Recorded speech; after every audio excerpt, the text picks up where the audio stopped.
sobre la situación de COVID, la epidemia de COVID en el mundo y en México.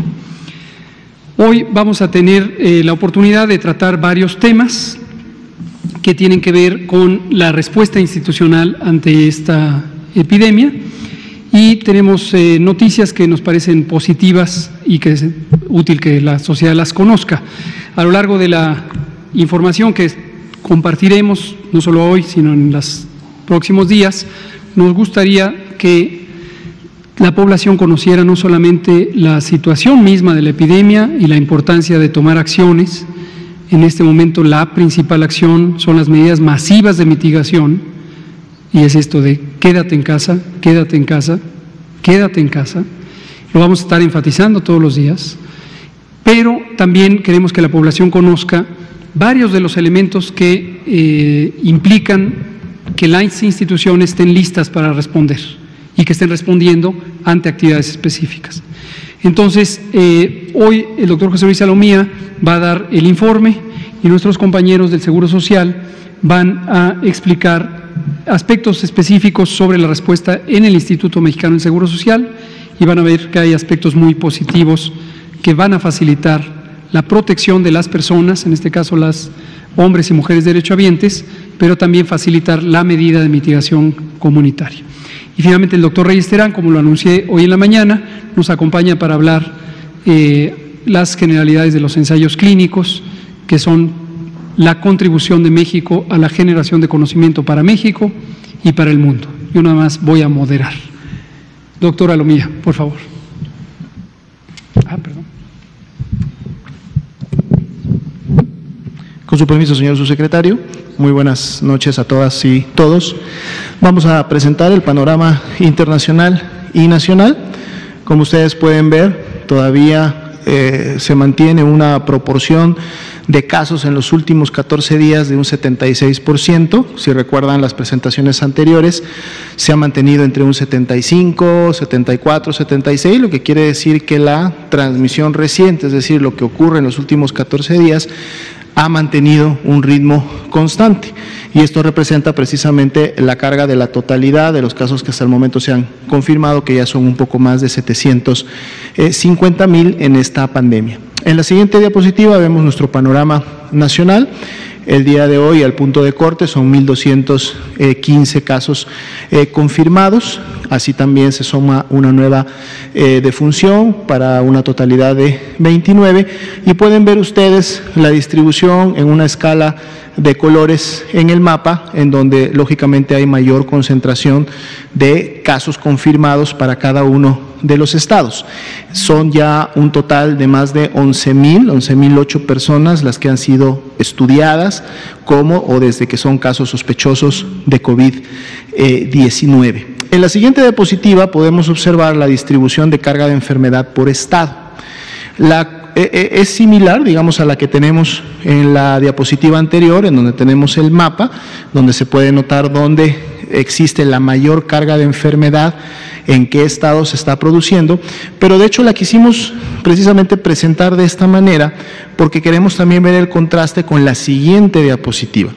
La siguiente diapositiva nos muestra ahora la tasa de incidencia acumulada, es decir, la cantidad de casos, pero en comparación con una base poblacional. No es lo mismo tener 10 casos en una población de millones de habitantes que tener esos mismos 10 casos en una población de solo miles de habitantes. Por lo tanto, eso en su momento revela que estamos teniendo sí mayor transmisión o mayor afectación en función de la tasa de incidencia acumulada. Entonces veamos cómo aquí se da la diferencia. Si recuerdan, Ciudad de México y Estado de México tenían la mayor carga de enfermedad, pero y entonces ya cuando lo vemos en base poblacional, es decir, a través de una tasa de incidencia acumulada, entonces ya las posiciones cambian. Y de hecho tenemos que Quintana Roo es la que tiene la mayor tasa acumulada, 2.73 de tasa acumulada, que con sus 48, 49 casos, muy por debajo de la Ciudad de México, pero sí tiene una mayor tasa. Y vemos también como el Estado de México, que estaba en segundo lugar de carga, cuando lo vemos ya por tasa acumulada es de 0.85 y tenemos muchos otros estados que están adelante de este gráfico. Entonces, este gráfico ustedes lo van a poder revisar a fondo, lo van a tener como un producto todos los días en el comunicado que se comparte. La siguiente diapositiva, por favor. Nuestra distribución de carga de enfermedad por grupo de edad y también nuestra distribución por sexo. Vemos ahora nuevamente ya la distribución por sexo un poco, digamos, más pareja, aunque todavía el 58% de los casos han sido del sexo hombre, y vemos cómo nuestra carga de enfermedad es de alguna manera similar a la que se ha estado reportando a nivel internacional, en donde los menores de edad no han representado un grupo importante para la transmisión y para la presentación de casos. Es básicamente ya a partir de los 24, 25 años de edad donde empezamos a tener presentación de casos, y de ahí para adelante. En la siguiente diapositiva podemos ver cómo esta distribución también por edades la observamos ahora en función de si son pacientes ambulatorios o hospitalizados. La proporción sí está similar a los últimos días, que es del 16%, pero además también podemos ver cómo esta carga de enfermedad, 16%, que son casos que en su momento tuvieron que ser hospitalizados, podemos ver en el gráfico también cómo se concentra y tiene una tendencia ascendente, que son las barras de color amarillo, tiene una tendencia ascendente en la medida que la edad se va incrementando. Ya sabíamos que la edad es un factor, se considera como un factor de riesgo para poder tener enfermedad grave, y lo vemos de alguna manera reflejado en esta gráfica. A mayor edad es donde se concentran la mayoría de los casos que necesitaron hospitalización, y en contraste, la mayoría de los casos que fueron o son ambulatorios están concentrados precisamente en la población adulto joven, y son casos que no requirieron mayor tratamiento, o muchos de ellos inclusive cursaron solamente o están cursando con un resguardo domiciliario corresponsable. En la siguiente diapositiva vemos 16% de hospitalizados, que es el que tenemos en este grupo. ¿Cuál fue su evolución? Son 167 personas que tuvieron que ser hospitalizadas, de las cuales el 5% sí tuvieron un nivel de gravedad importante, e inclusive el 1%, que representaría 2 personas, se encuentran actualmente intubadas, lo cual genera una situación clínica del mayor riesgo a poder perder la vida en un momento determinado. La siguiente, por favor. Ahora vamos a la distribución de lo que han sido las lamentables hasta el momento 29 defunciones. Podemos ver los grupos de edad y podemos ver también la distribución por sexo. Vemos cómo el sexo femenino es el que menos, el sexo de mujeres es el que menos ha sido afectado, y además podemos verlo representado en los grupos de edad. Son precisamente mujeres mayores de 55 años las que lamentablemente han perdido la vida, y lógicamente también del otro grupo de hombres, la mayoría también de alguna manera se concentra en estos grupos. Volvemos nuevamente a ver cómo tener edad avanzada o ser adulto mayor continúa siendo un factor de riesgo, no solo para complicarse y hospitalizarse, sino también para en su momento poder fallecer. La siguiente diapositiva. Aquí tenemos la distribución también de las defunciones por estado donde ocurrieron, tanto en una tabla donde tenemos los números enteros como en una distribución de barras que nos permite un poco ver la intensidad. Vamos también a empezar a preparar, y yo creo que para mañana podemos tenerles ya una gráfica, así como veíamos la tasa de incidencia acumulada por estado, lo cual genera un cambio y una diferencia. Aquí también podemos tener una diferencia si vemos un cuadro por letalidad y por estado. Entonces vamos a preparar también para mañana un cuadro con letalidad por estado para poder también estar dando seguimiento a este indicador. La siguiente, por favor. Las comorbilidades o factores de riesgo que presentaron las 29 defunciones. A la cabeza de estas, con un 55%, la hipertensión, seguida de la obesidad y la diabetes, que sabemos que son los 3 factores de riesgo principales que tenemos, ya con un poco menos de frecuencia, pero también presentes en las disfunciones, la enfermedad pulmonar obstructiva crónica, la insuficiencia renal crónica, el tabaquismo, la inmunosupresión y la enfermedad cardiovascular, que si ustedes ven esta lista, que es de la ocurrencia que ha sucedido de las defunciones, son precisamente los grupos de riesgo que se quieren proteger a través de las medidas de seguridad sanitaria, porque son los que tienen un mayor riesgo de complicarse y fallecer, como lo estamos viendo en la gráfica. La siguiente, por favor.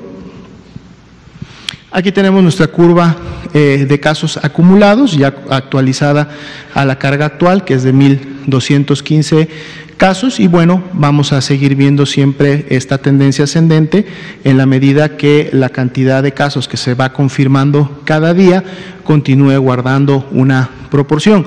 En la medida que se confirmen menos, la curva podrá tener una orientación más hacia la horizontalidad. En la medida que se confirmen más, lógicamente hay una elevación de la velocidad y por lo tanto también un incremento, y es un indicador al que le estamos dando seguimiento.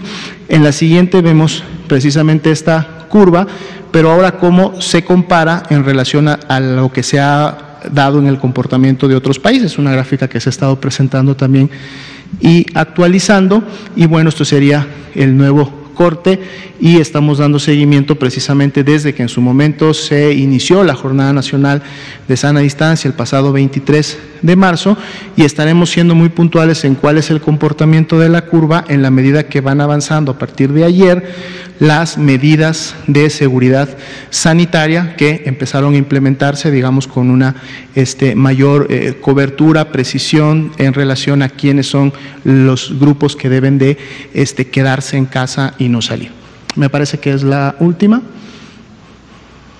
Sí, ¿verdad? Gracias.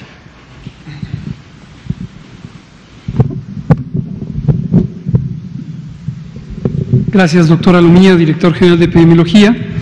A continuación le pido al doctor Manuel Cervantes, quien es titular de la Unidad de Atención Primaria de la Salud del Instituto Mexicano del Seguro Social, si nos puede comentar las distintas disposiciones y mecanismos que ha establecido el Instituto para facilitar el proceso de obtención de recetas resurtibles, orientación médica telefónica e incapacidad por maternidad ante la epidemia. Doctor Cervantes. Muchas gracias.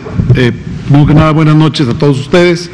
Por supuesto, el Instituto Mexicano del Seguro Social, no sé si me escuchan ahí, bien, siempre alineado con el sector salud y por supuesto con la Secretaría de Salud, vamos a presentar un par de videos donde nosotros estamos sumando a que los pacientes lo menos que puedan acudir a las unidades médicas. Estas estrategias ya venían trabajando en el instituto y fueron fortalecidas y robustecidas desde el primer escenario, y ustedes van a ver en estos videos y posteriormente una presentación que haré de 7 láminas explicando en qué consiste estas estrategias para garantizar el confinamiento en domicilio de algunos enfermos que tienen un riesgo por sus condiciones de poder padecer la enfermedad. Si me da los videos, por favor.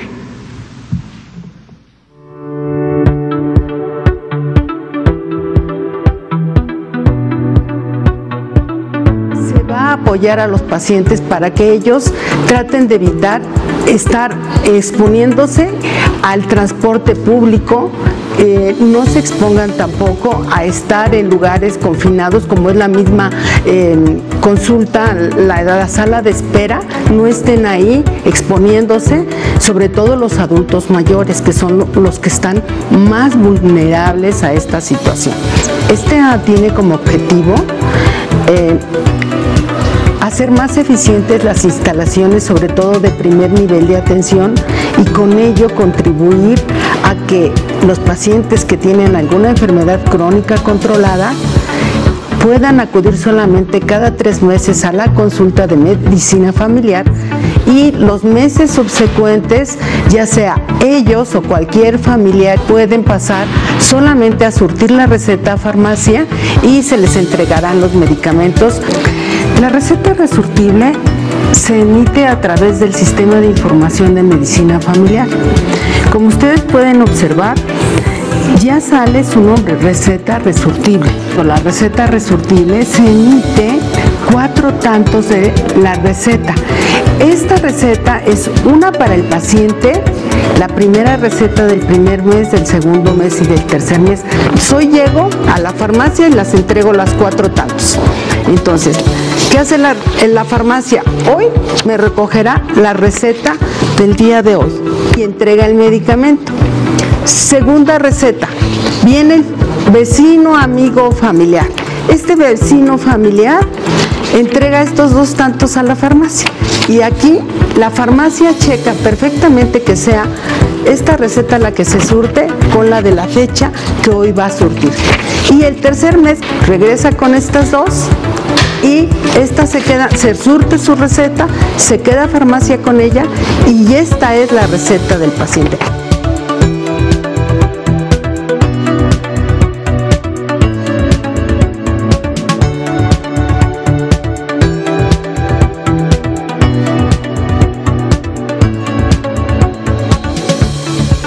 El paciente que tiene enfermedad crónica controlable y que se incluyen dentro de las 19 patologías que en segundo nivel tienen de conocimiento a las unidades hospitalarias. Derivado de la contingencia y de las medidas preventivas con el afán de evitar o minimizar riesgos. Y hacemos realmente trabajos enfocados para atender a estos pacientes que tienen una necesidad prioritaria por la patología crónica y que en forma controlada está garantizado su surtimiento.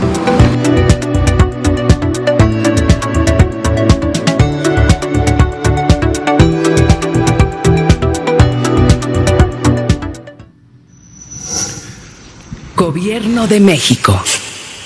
Bien, los videos, si me permites, me voy a poner de pie, si ustedes me permiten.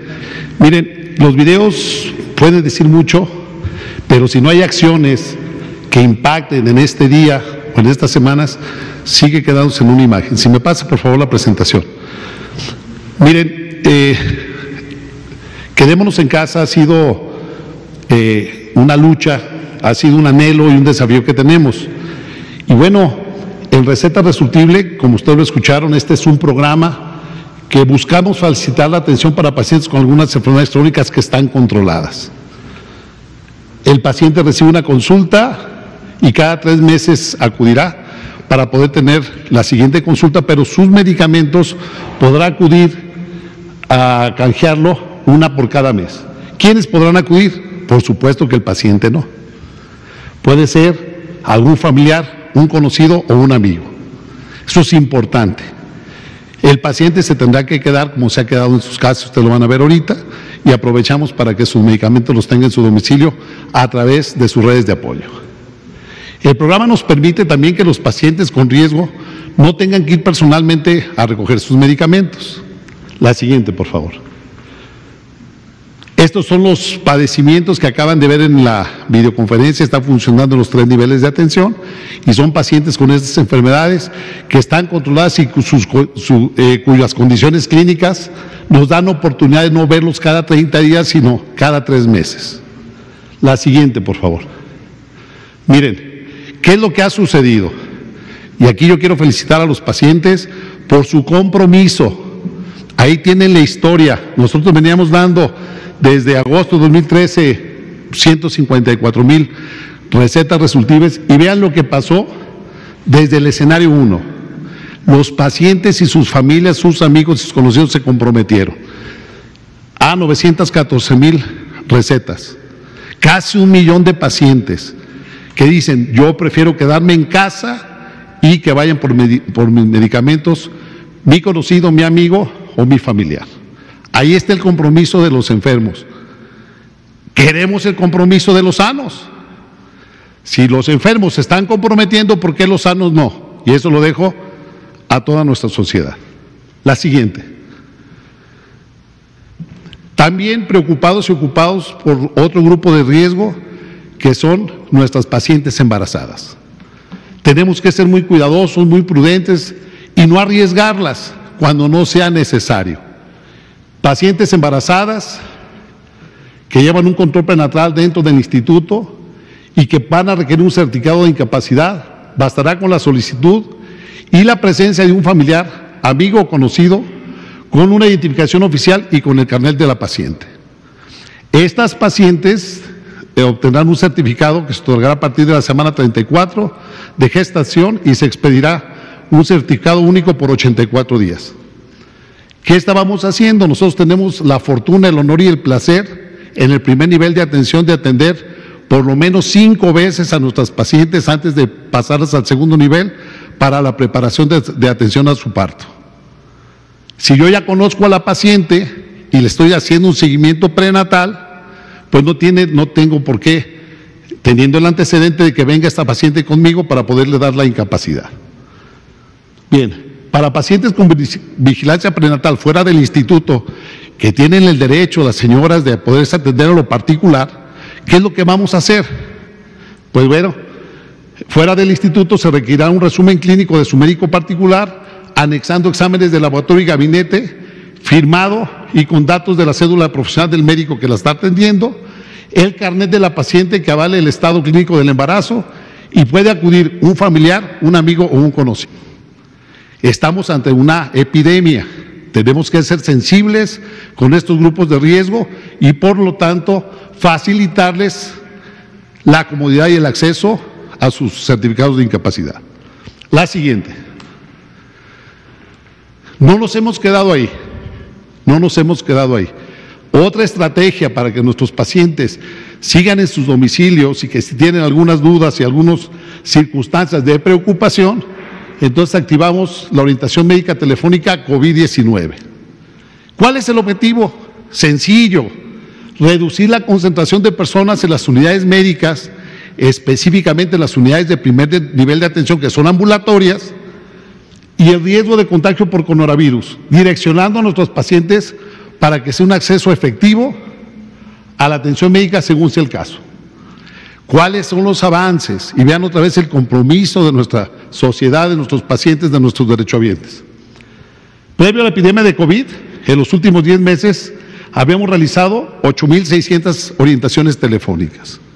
En 10 meses, pero fíjense bien, el promedio eran 60 diarias. Ayer realizamos 2,393 orientaciones médicas telefónicas y el día de hoy, hasta hace una hora que me vine para acá, traíamos 5,262 orientaciones médicas telefónicas. ¿Para qué?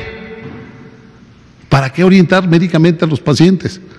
Que si tienen algunos datos, algunos fiebre, cefalea, puedan hablar telefónicamente, las va a atender un médico que tiene los algoritmos de seguimiento de acuerdo a las definiciones operacionales y desde ahí les dará indicaciones y direccionará a los pacientes a los diferentes servicios que otorga el Instituto Mexicano del Seguro Social.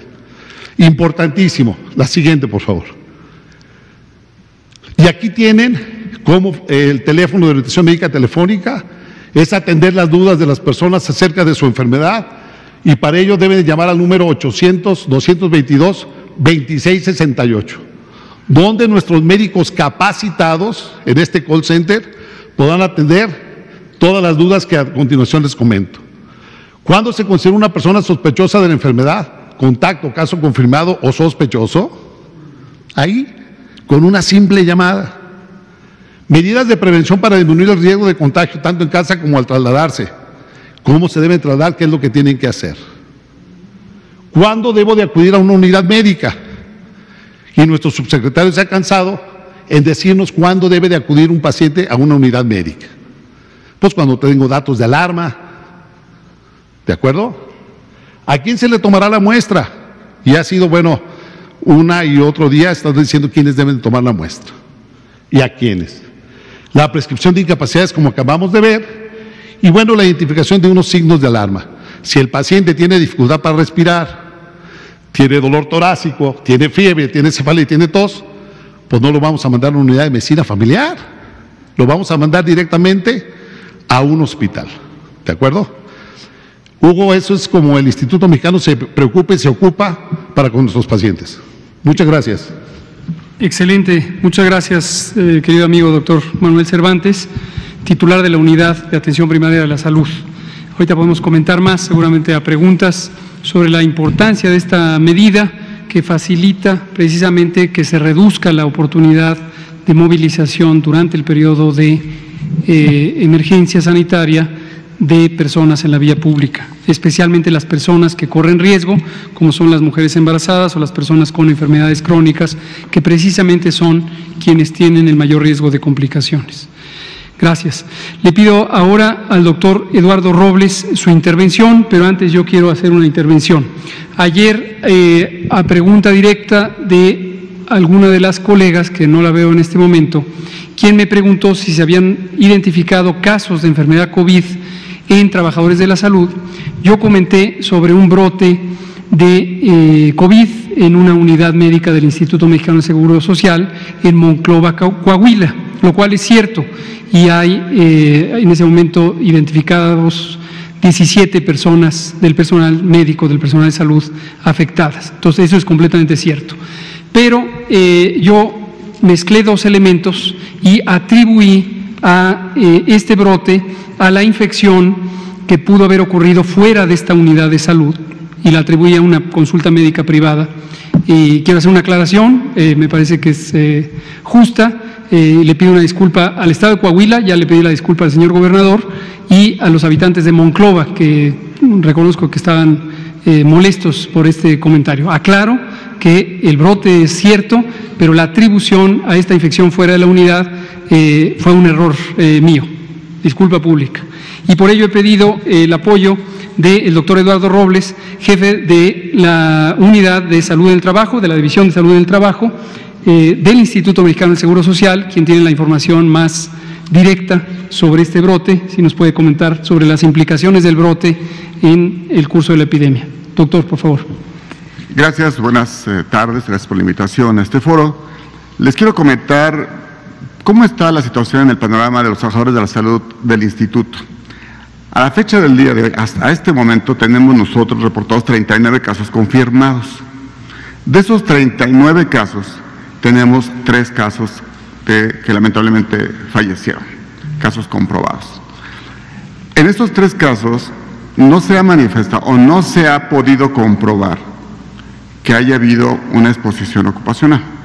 Más bien, ha habido elementos o evidencias que permitan que la exposición por la cual estos casos se pudieron haber infectado, estos trabajadores de la salud, uno fue a través de un familiar que fue al extranjero, otro fue a través de una exposición que no fue ocupacional dentro del propio instituto, y el otro fue de un trabajador que ya estaba jubilado, ya estaba fuera de las labores del instituto, no había una relación laboral, que bueno, por lo tanto, la fuente de contagio fue fuera de las instalaciones como tal. Ahora, ¿qué pasa con Coahuila? En Coahuila tenemos actualmente 21 casos comprobados reportados. No ha habido una defunción de estos casos, la mayoría son ambulatorios, ¿sí? Y lo que les quiero comentar de estos casos es que básicamente se trató, la fuente primaria o en los casos índices básicamente son dos médicos en los cuales estamos todavía en investigación de cuál ha sido la fuente por la cual ellos pudieron haber contraído el COVID-19. Y lo que sí es un hecho es que derivado de estos 2 médicos, 19 otros tantos personal de la salud de este hospital, de esta unidad hospitalaria, resultaron positivos a la prueba de COVID. Ninguno tiene ahorita complicaciones, no son pacientes graves, ¿verdad?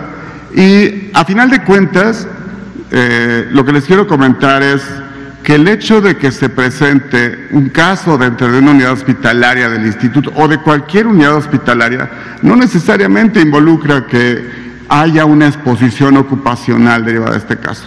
Como bien dice la ley del Seguro Social, la ley federal del trabajo, sí, un riesgo de trabajo se determina básicamente porque el contagio, en este caso hablando de COVID, fue derivado por motivo en ejercicio del trabajo.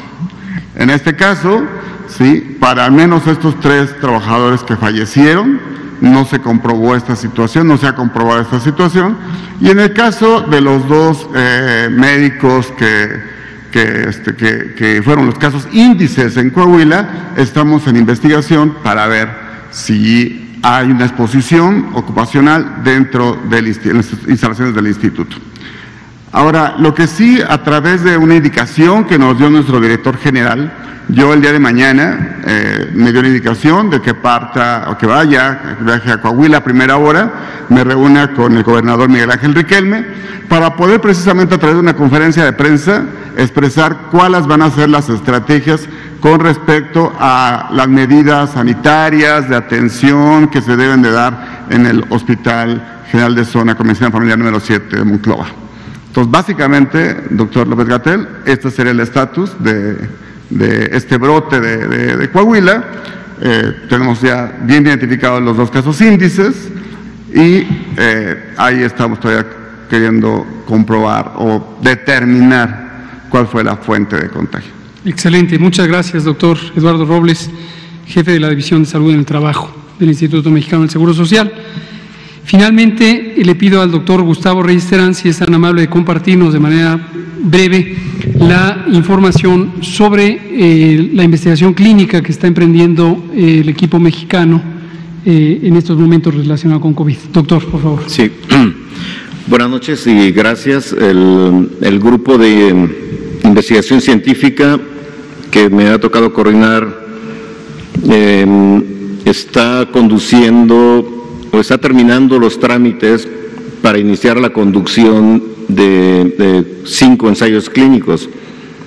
Los 5 ensayos clínicos son con medicamentos que se han propuesto a nivel internacional, como los que están en los primeros lugares de la lista de potenciales medicamentos que tengan un efecto contra el virus y que tengan al menos la potencialidad de poder controlar la replicación del virus por un lado y los síntomas de la enfermedad, y quizá más importante, evitar que se llegue a la condición de gravedad, o si se ha llegado a la condición de gravedad, tratar de rescatar a los pacientes, el mayor número de pacientes posible.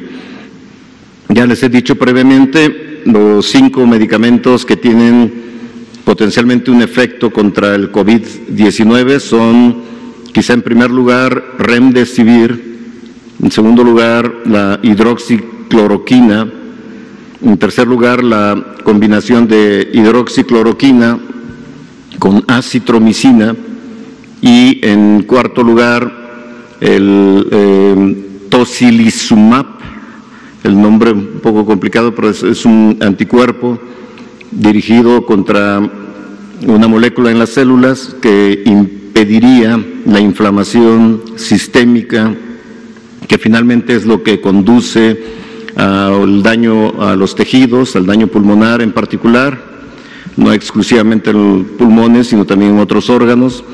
Y el propósito de este último medicamento es evitar ese daño o reducirlo lo mayor posible. Y finalmente,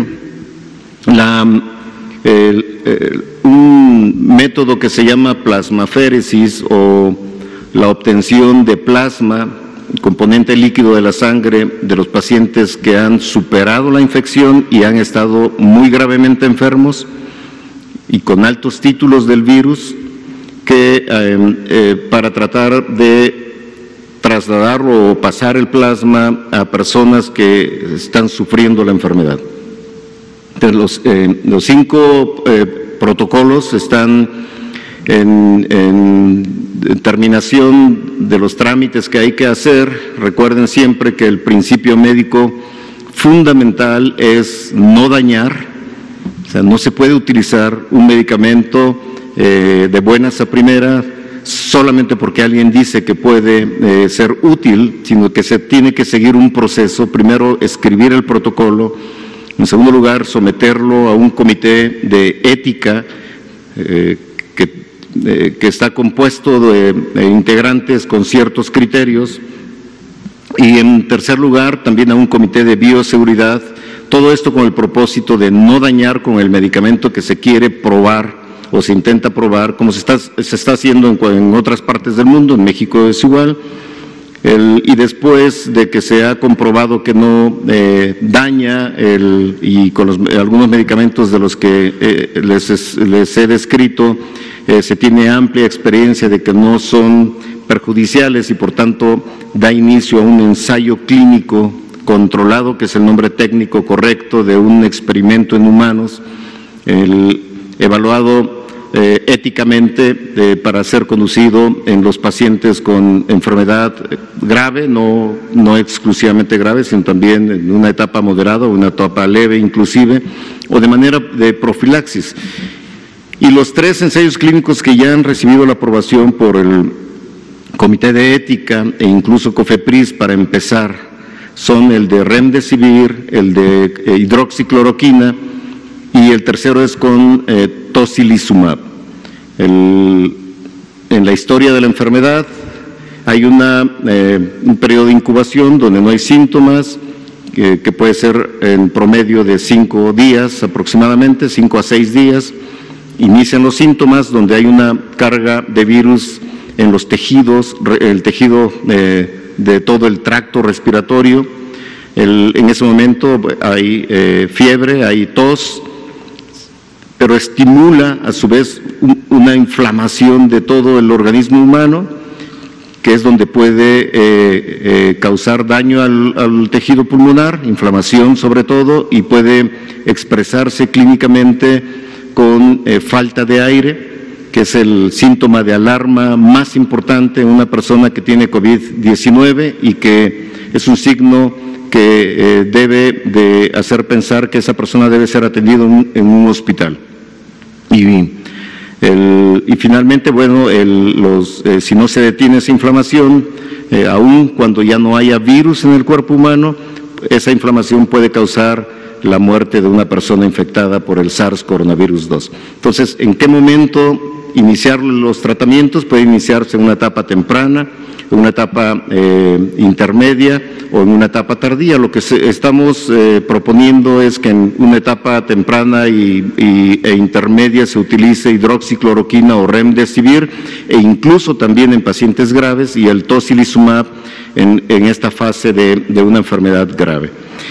Los otros 2 protocolos, sobre todo el de plasmaféresis, para tratar de buscar el control en personas que ya tienen enfermedad, está en proceso de ser sometido a los comités de ética correspondientes para saber si es aprobado, que probablemente lo sea conducido a la brevedad posible. Eso es en resumen, doctor López-Gatell. Qué amable, doctor Gustavo Reyes Terán. Nomás para cerrar lo que acaba de señalar el doctor Gustavo Reyes Terán, como él mismo lo ha aclarado en innumerables ocasiones, la población no debe asumir que los medicamentos que se han señalado son medicamentos ya conocidos como útiles para combatir o controlar o tratar al virus SARS-CoV-2 causante de la enfermedad COVID. Que quede muy claro, esto es investigación clínica sobre el uso de estos medicamentos. Algunos medicamentos ya se usan para otras enfermedades, pero no hay todavía una autorización sanitaria ni una prueba científica contundente que indique que estos medicamentos pueden o deben usarse de manera segura para tratar el COVID. Ángeles Cruz, Blanca no, porque ayer ya le tocó, las 2 compañeras de por acá y usted. Y este lado no le tocó. Entonces, Ángeles y acá y luego y acá, por favor. Mañana. Muy buenas noches. Sobre hacer una petición sobre las personas recuperadas, de pronto el dato ya no nos los están dando.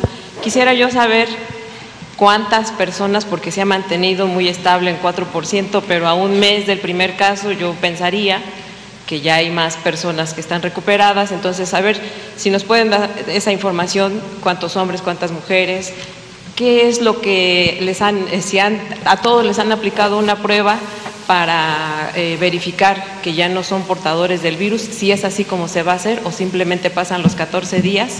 Y si aparte de los 14 días, quienes se recuperan de la enfermedad requieren estar otros 14 días en aislamiento, si me pueden precisar por favor esa parte. Y también de lo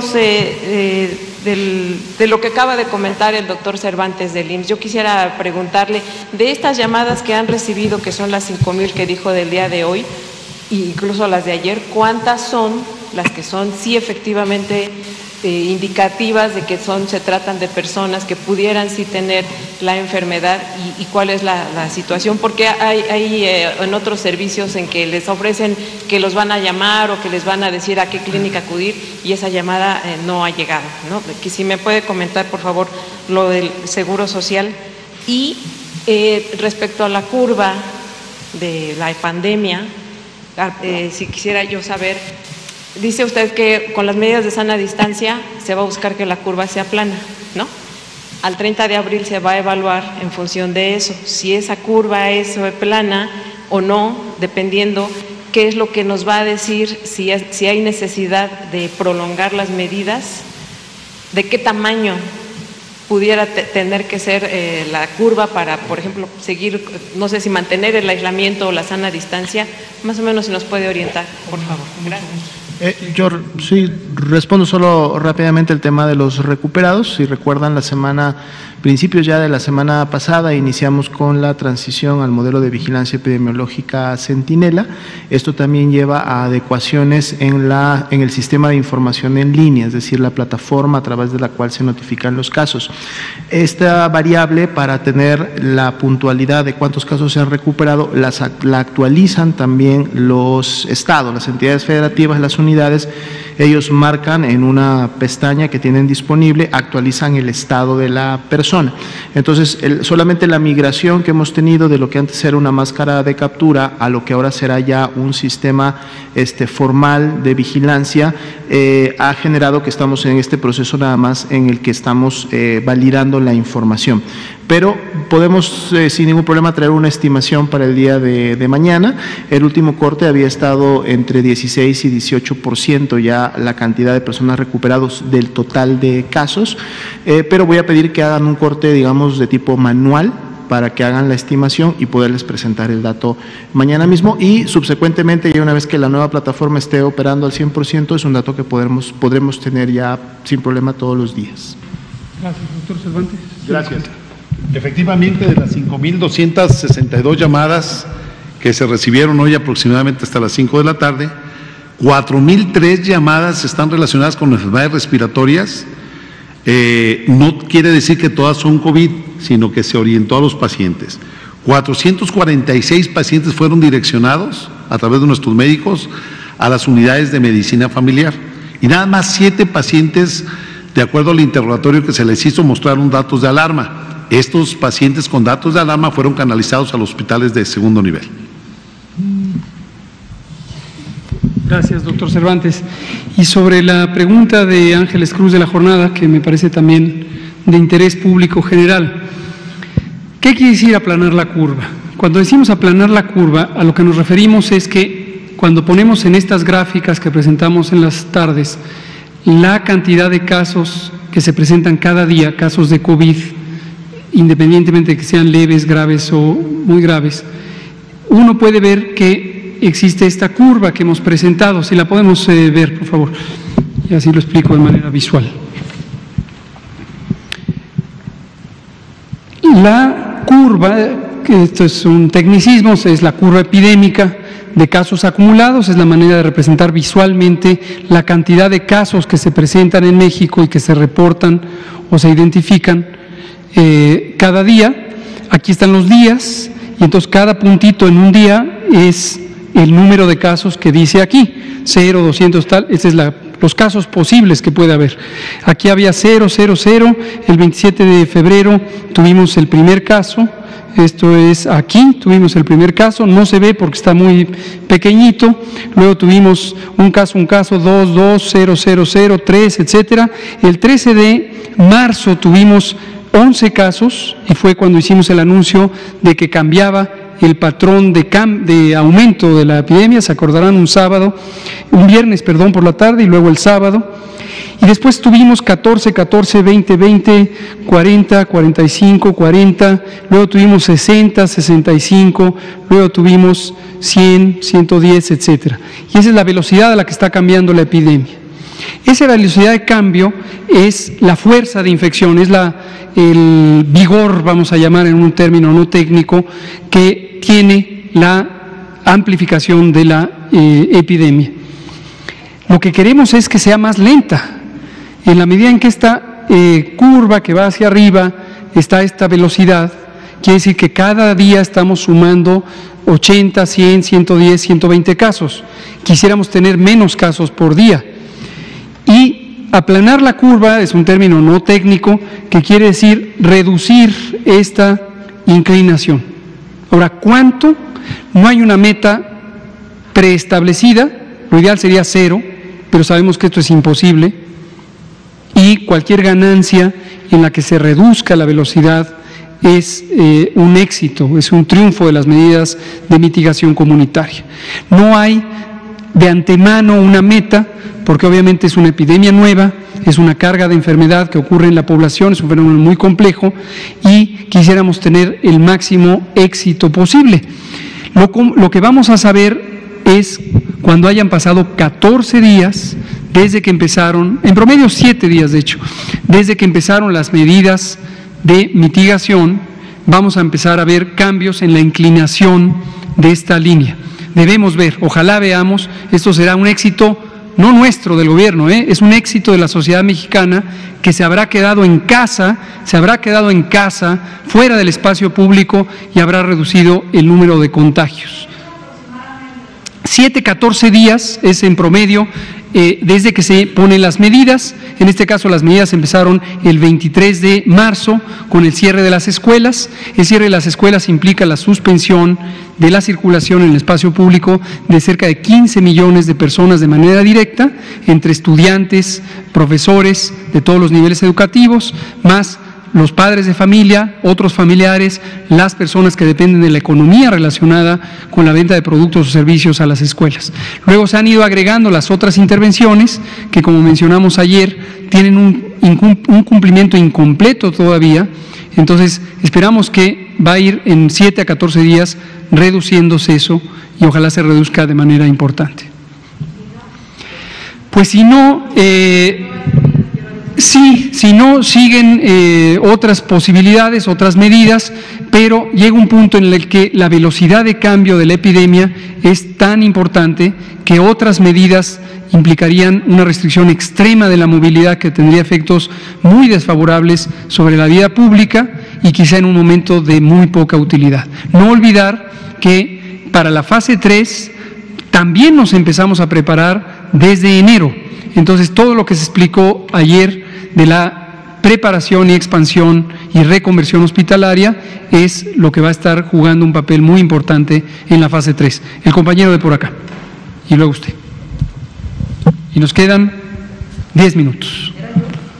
Pues usted estaba distraído. Buenas tardes, doctor. Buenas tardes. Carlos Domínguez, de Nación 14. Hoy por la mañana, doctor, usted comentó cuáles son las actividades no esenciales que se van a suspender temporalmente hasta el 30 de abril y las sí esenciales que no se pueden detener. Esto generó en el sector minero de Coahuila unas preguntas porque pues la actividad minera es una de las principales del país, ¿no? Si se detiene la minería, se detiene prácticamente la economía del país porque de ahí derivan muchos insumos para la vida cotidiana. ¿Se va a detener la minería también? ¿Cuándo? ¿Hasta cuándo? Esa sería una primera pregunta, doctor. ¿Cómo no?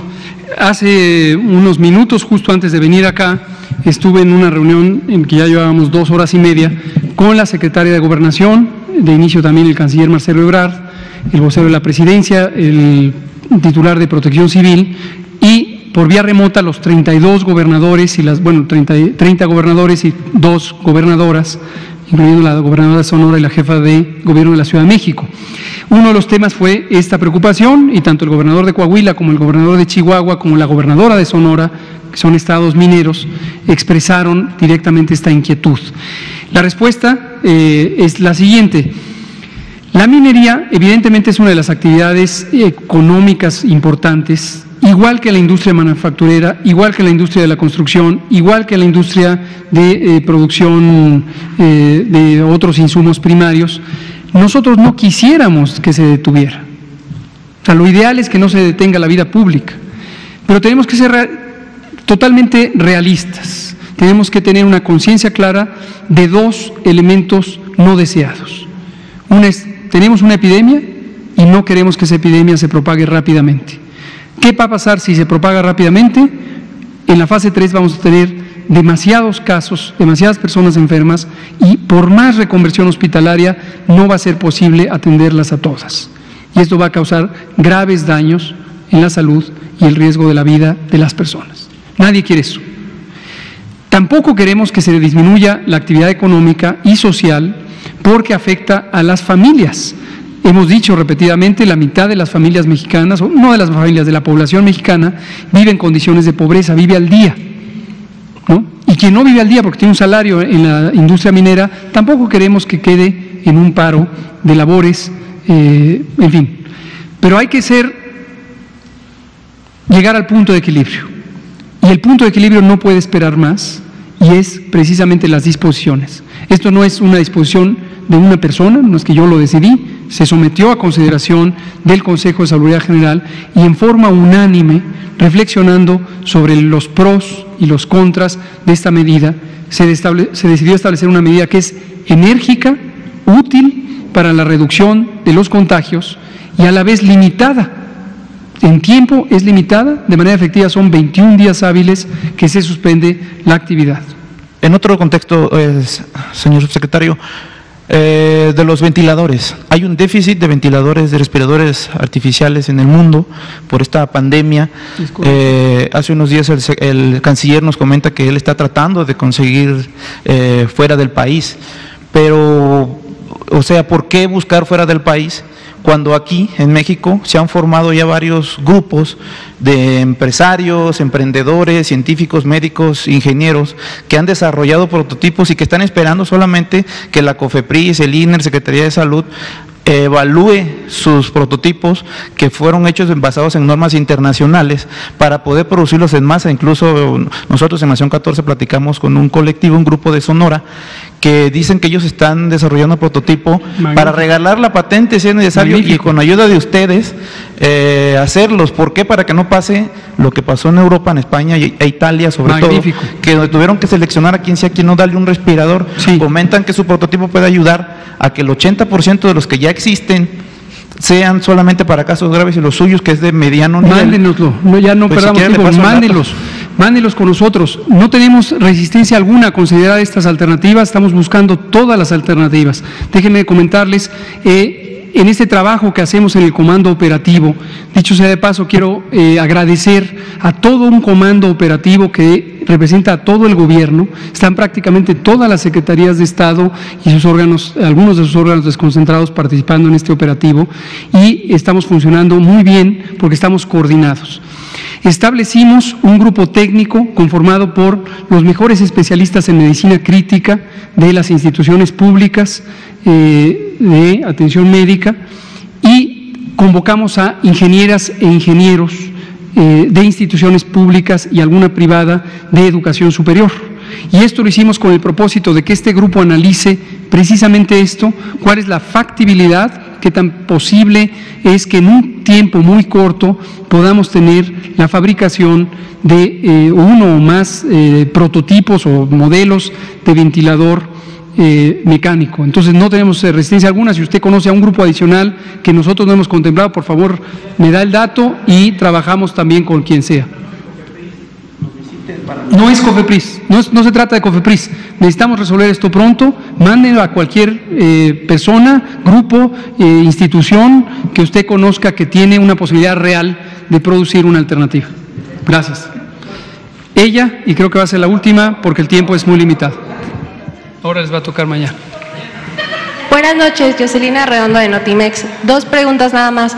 Una, ahora con esta declaratoria de emergencia, ¿va a haber alguna orden de cerrar playas? Si bien algunos estados han tomado algunas acciones, pues queremos ver esto. Y rapidísimo 2, algunas personas se están quejando mucho de que ustedes dijeron que se podían ir el mes con goce de sueldo, pero esto a lo mejor no se está tomando así. ¿Va a haber un seguimiento, una medición? Absolutamente, le contesto la segunda. Bueno, la de las playas. Este fue otro de los temas que se conversaron con los 32 titulares de los gobiernos estatales. Qué agradable es escucharles, qué sentido de responsabilidad, de dedicación, de coherencia todos los 32 jefes, los mandatarios de los estados, todos muy unidos, todos con una visión perfectamente orientada a la misión. Realmente fue muy productiva la reunión, de hecho me tuve que salir para venir acá, pero la reunión siguió. Y uno de los temas que provino de algunos de los estados turísticos que viven de la industria turística fue este tema, las playas, y sí, tuvimos que volver a tocar base con la realidad, explicando que la orden ya se dio. La orden es el acuerdo de la Secretaría de Salud que establece las medidas generales de seguridad sanitaria, que dice que se suspende también la actividad en el espacio público, no puede haber más de 50 personas reunidas al mismo tiempo, lo que lleva a que en el marco de la autoridad estatal y posiblemente municipal se tomen medidas congruentes y también se suspenda la actividad turística en playas, ya sea para el turismo internacional o el turismo nacional o local.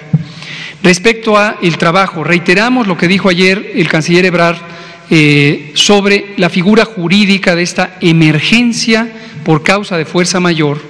Esto no permite en el marco jurídico laboral actual que se pretenda reducir el salario de las y los trabajadores, ni tampoco que se use como razón para suspender la relación laboral entre la persona trabajadora y la empresa contratante, independientemente del tamaño de la empresa, desde enormes empresas hasta pequeños negocios familiares.